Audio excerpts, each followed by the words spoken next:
next little bit, we're going to look at some mapping stuff. Okay, now potentially a new bit of terminology, but it's nothing too complicated. So a mapping is something which maps one set of numbers to another, effectively. So this all intertwines within functions. Okay, so you've got functions and mapping. Now, what you'll see, okay, is that mapping can be completely arbitrary. So it could just be completely generic. It might just say 2 maps to 7, 1 maps to 3, 4 maps to 12. Or it could have a rule.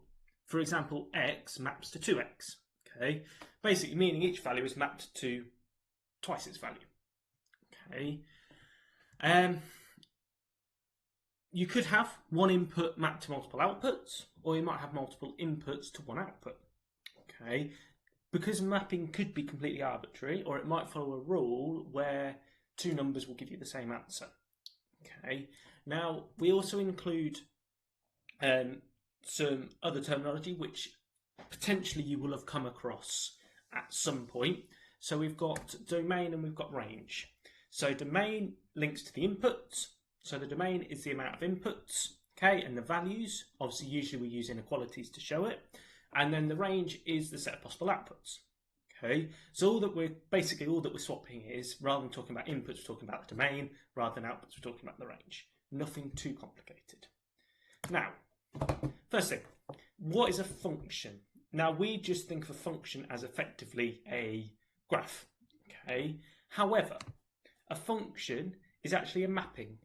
And it's a mapping such that every element of the domain, so every input in that sense, is mapped to one output. Okay, so basically we can only have one output for every input. Okay, so we can think about mapping in a function by using the graphs. Okay, so I've got the graph here. Hopefully some of you will recognise this as a quartic. Okay, and we need to think, is it a function or not? So basically, does an input only give us one output, or does it give us multiple outputs? Okay, that's what we're looking at. Now, what we've got, okay, is we can use a little technique for this. If you think about it, number, say a random number, say x was 3, we would only have one output. Okay, now we can use something called a vertical ray test. Basically, if you draw a straight vertical line down anywhere on the graph, will it hit more than once? If it only hits once, it is a function. Okay, so if we look at the next one, if I drew a vertical line down anywhere on this graph, let's say here, and I drew it all the way down, if it hits the graph twice, it is not a function. Okay, if it only hit once, it would be a function. Okay, y equals 2 to the x. Now, what I always want you to do, what I always want you to think about, is what does the sketch look like? Okay, 2 to the x. Is it a function? Is it not a function? Well, 2 to the power of x, we're going to start here, and we're just going to get bigger and bigger and bigger and bigger and bigger. And if I drew a vertical line down, I am only ever going to hit once. Therefore, it has to be a function. Of x equals root x. Now, this one's a little bit more special. Now, if we look at the domain we're given, okay, remember that means our inputs we're given. We are given a domain of x being any real number. Okay, that's what that R means, is all real values. So basically any number. Now, does that make it a function?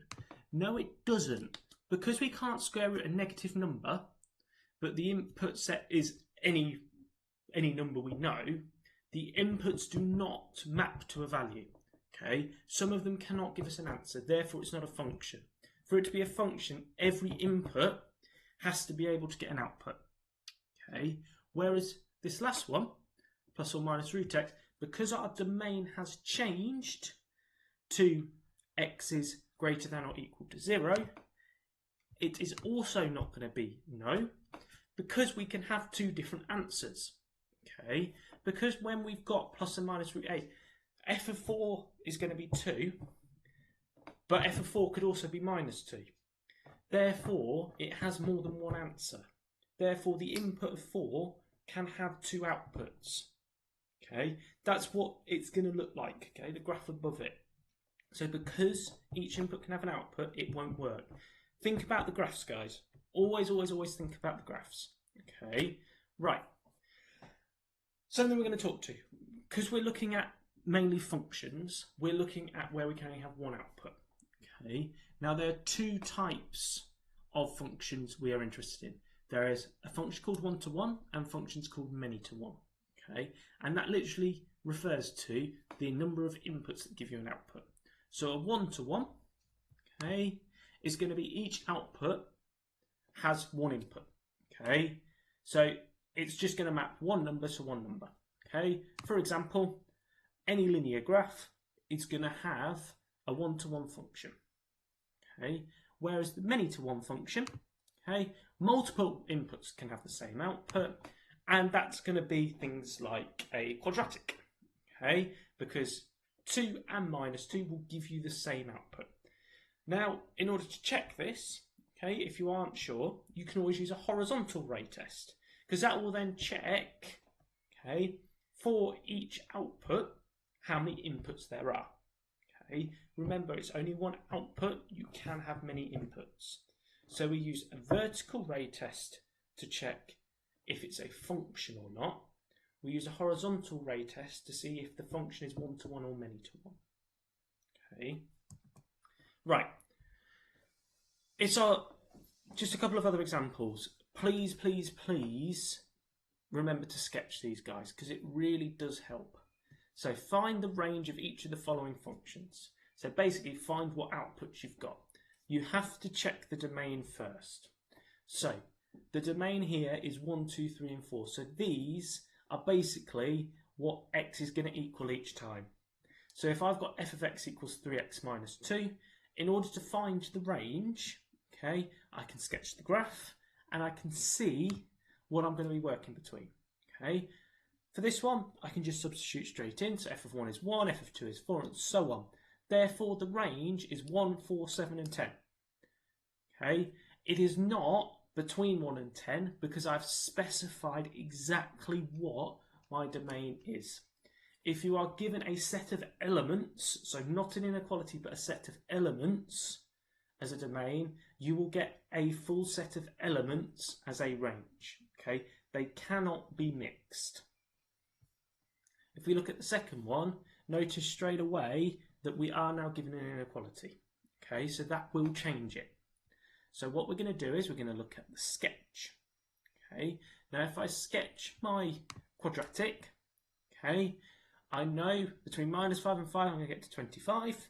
Okay, and I know I've got my turning point at 0. Therefore, I can look at what the range is, because the range is defined by my y values. So I can see that my range has to be between 0 and 25, because I am only interested in the graph between minus 5 and 5. That's why you have to sketch it. Okay, that's why you have to think about it. Okay. At the bottom, it does ask us if it's one-to-one or many-to-one. The first one, all linear functions are going to be one-to-one.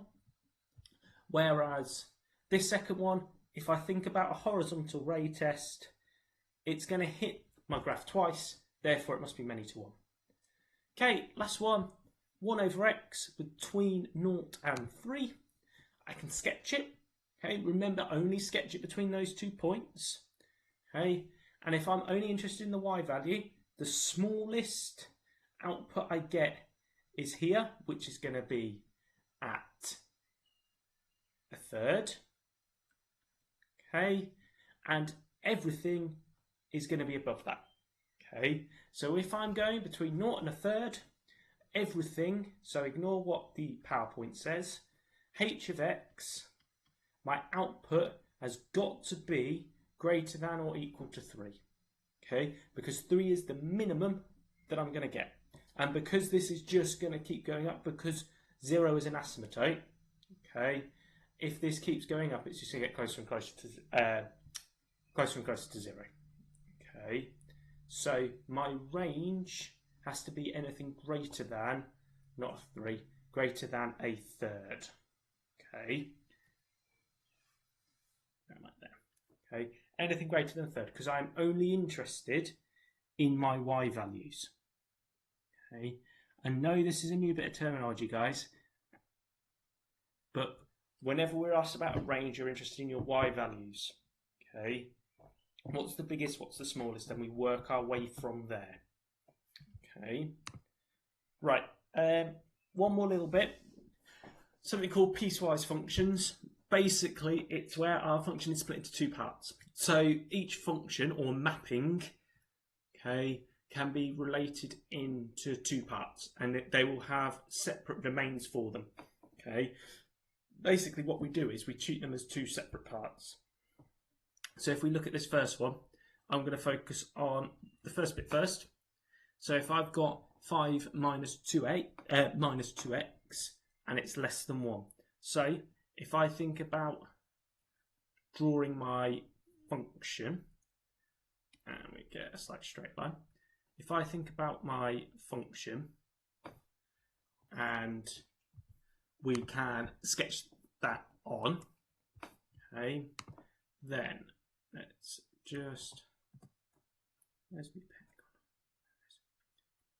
So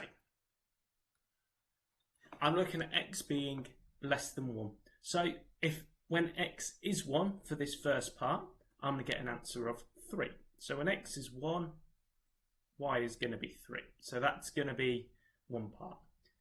And all I'm going to do is come up with a couple of other values just so I get a rough idea of what the graph's going to look like. When x is 0, okay, I'm going to get an answer of 5. So we'll go somewhere in there and 5. And when x is minus 1, I'm going to get an answer of 7. So we'll come somewhere in there. Okay, and I can draw my line in. And I'm going to do the same for the second part. So x squared plus 3, but I'm only looking at values greater than 1. So when x is 1, I get 4, which is going to sit somewhere in there. When x is 2, I'm going to get 7. When x is 3, I'm going to get 12, which is obviously going to sit much, much higher up. And obviously, because this is a quadratic, it's going to keep getting bigger.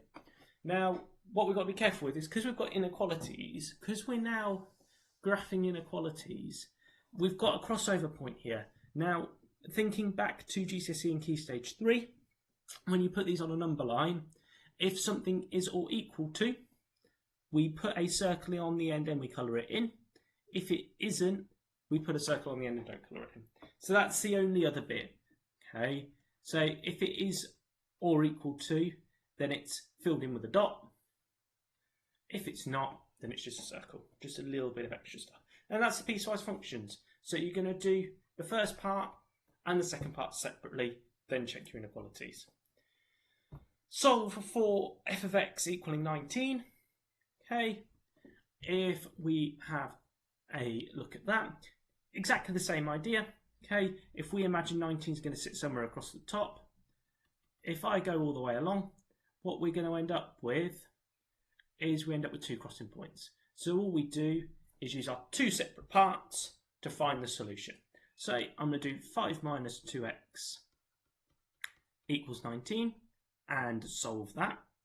So we will have minus 2x equals 14. So we'll have x equals minus 7, which makes sense because it's going to be up over here somewhere, which could quite plausibly be minus 7. And then we solve the other side as well. So x squared plus 3 equals 19. So x squared will equal 16, so x equals 4, which again is quite possible from where that is. Okay, so you just literally treat them as two separate parts, you just draw them on the same graph. You have got to pay particular attention to the domain of each one. Okay, really, really careful. Right, let's just have a look at another one. So this one, we've got minus 2x minus 1 and minus x plus 4. And again, we've got our two inequalities. So if we are going to sketch these, so we'll start with the top one. So we start at 2.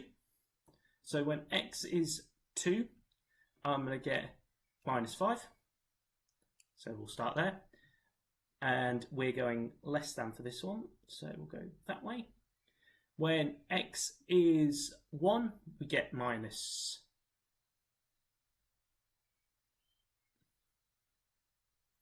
When x is 1, sorry, we get minus 3. So that's going to sit somewhere in there. When x is 0, we get minus 1, and so on. So my graph is going to look something like that. We do the second part. So when we look at the second part of the function, when x is 2, we get 2. So we're going to sit somewhere up here. When x is 3, we get 1.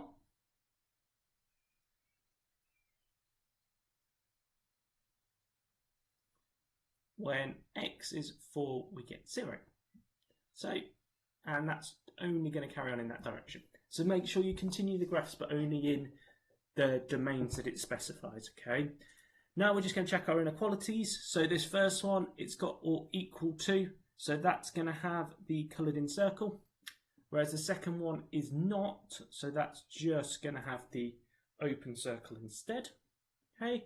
And then finally, solve f of x to be minus 1. So again, we're going to come across, okay, and we solve each one separately for minus 1. So minus 2x minus 1 equals minus 1. So I'll have minus 2x equals 0, so x must equal 0. And we do the same for the next one, minus x plus 4 equals minus 1. So we'll have minus x equals minus 5. So x will equal 5, which again makes sense for that function. Okay, so when these piecewise functions, it doesn't matter how many they're split into, all you've got to do is each time split into that number of pieces. Okay, so if you can pause for me and just have a go at this one. Okay, be careful with the first part. That's telling you no matter what number you've got less than minus 2, your output is always minus 4. Okay, have a pause. Have a go at this and then we will go through it. Okay, right. 3 parts to this one. So, let's have a sketch and we'll have a look. So, we're going to start at minus 2. Minus 2, minus 3, minus 4. We'll just go that way.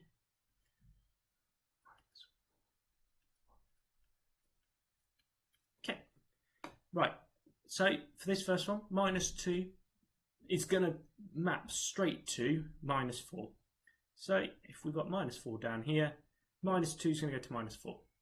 Minus 3 to minus 4, minus 4 to minus 4. So that's just going to have a dead straight line. Okay, so that's first one done. Second one, when x is minus 2, again, we get minus 4. Okay, so we're going to stay there. When x is minus 1, we get minus 3. When x is 0, we get minus 2. When x is 1, we get minus 1. And finally, when x is 2, we get 0. So we're going to join these up. Okay, and finally, third one, when x is greater than or equal to 2. So when it's greater than or equal to 2, so when it's 2, we're going to get an answer of 0. So again, it's going to finish off from where it started. Sometimes they do. When x is 3, we're going to get minus 2. When x is 4, we're going to get minus 4. So it's going to start coming back down again. Okay, and that's hopefully what our sketch will look like. Okay, right, last bit. Solve for x equals minus 3. So we're going to do a line across at minus 3. Okay, and we'll go straight across here at minus 3. Okay, and we can solve our 2 parts. So we've only got 2. So we're going to go x minus 2 equals minus 3. Okay, therefore x is going to have to be minus 1. Okay, which works. Looking at that first part, and the second bit. Minus 2x plus 4 equals minus 3. So minus 2x is going to equal minus 7. Therefore, x is going to be 3.5, which again makes sense looking at our answers. Okay, so sketching these guys, sketch each part individually. Okay, make sure you use the inequalities, so the filled in circles, or the not filled in circles if you need them. Okay, but carry on working your way through. Right.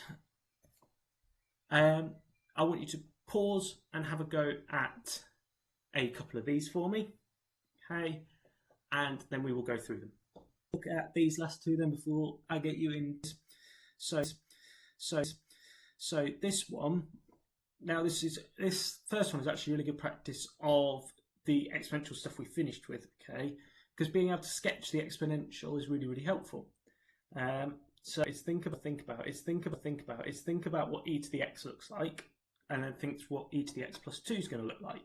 So obviously the first thing we need to think about is our y-intercept, which when x is 0 is going to be 3.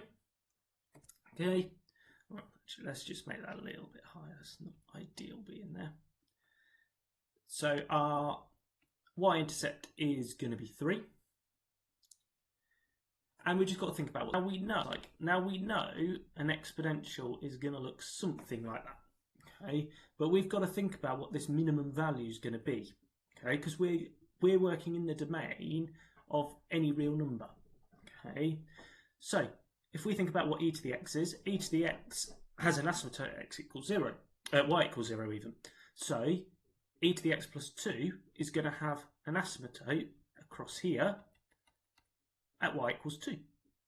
So that means that our range, our outputs have to be bigger than 2. So that means f of x has to be greater than 2. Bit of graph sketching, bit of exponential work.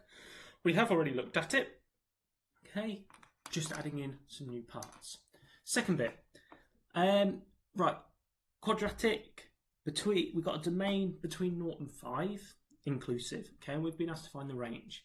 Now we can think about minimum points, we can think about sketching it. Okay, now I would always be tempted to sketch it no matter what. Okay, just gives you a better idea of what's going on. Okay, so if we sketch it and we think about where we need these things to be, so we're only working between 0 and 5. So if we think about what our graph's going to look like, we first of all know that we are going to cut at 1. Okay, so we're going to have a y-intercept here at 1. And we're going to have a turning point. So our turning point, obviously, we're going to want to find our differential first. So g dash of x is going to be 2x minus 4. Okay, so when we set that equal to 0, we're going to have x equaling 2. So my turning point is going to be x equaling 2. When we put 2 through g of x, so when x is 2, we end up with 4 minus 8 plus 1, so we'll end up with minus 3. So somewhere down here we're going to have minus 3. Then I can sketch my graph in, and I can think what my domain's going to be, or my range is going to be even. So I know what my minimum value is going to be. My minimum value is going to be minus 3. So when I think of the range of g of x, okay, I know the smallest I can have is going to be minus 3. Okay, what I need to think about is what's the biggest. Now, if I think about what this graph's going to look like, it's going to keep going up and up and up and up. My biggest value is going to be where x equals 5. So if I substitute 5 into this, and I end up with 25 minus 20 plus 1, which will give me 6. So this will cross at 6. I know that my range has to be between minus 3 and 6. That's why sketching is really helpful, because you can see what your minimum and your maximum points are, your minimum and maximum outputs. And that's when you've got a very fixed inequality domain. Okay, when it's any real value, you've just got to think of the generic look of the graph, and normally your range will be greater than or less than something. Okay, whereas when you've got a very fixed domain that's stated as a very definite inequality, okay, especially if it's double-ended, you're going to have a double-ended range because it's going to be much more fixed. Okay, right. Have a look at exercise 2B for me. Okay, have a go at the questions. Obviously, the mark schemes will be on there. Please, please, please get in contact with me if you need some help. I know this can be quite confusing with the different terminology.